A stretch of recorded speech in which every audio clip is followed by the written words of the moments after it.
حضرت علی رضی تعالیٰ عنہ نے فرمایا، جب دعا کرتے وقت تمہاری آنکھوں سے آنسو آنے لگے تو سمجھ جانا تمہاری دعا بارگاہ الہی میں قبول ہو چکی ہے۔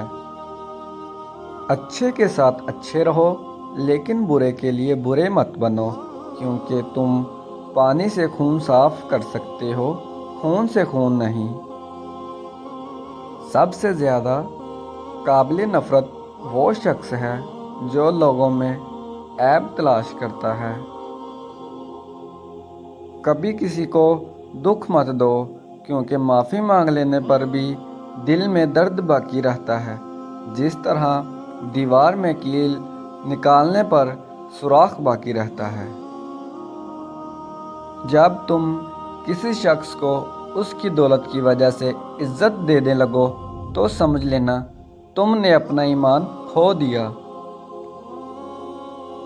اس شخص کو دوست مت بناؤ جو کسی محفل میں آپ کو شرمندہ کرے، چاہے وہ مذاق میں ہی کیوں نہ ہو۔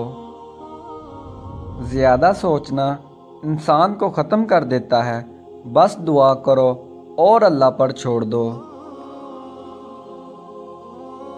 کسی کے گھر جاؤ تو اندھے بن کر رہو اور باہر نکلو تو گونگے بن کے نکلو۔ جب تمہارا دل کسی کے گلے لگ کے رونے کو چاہے تو قرآن پاک کو گلے لگا لینا۔ زندگی جب بھی رلائے تو سمجھ لینا گناہ معاف ہو گئے، اور زندگی جب بھی ہنسائے تو سمجھ لینا دعا قبول ہو گئی۔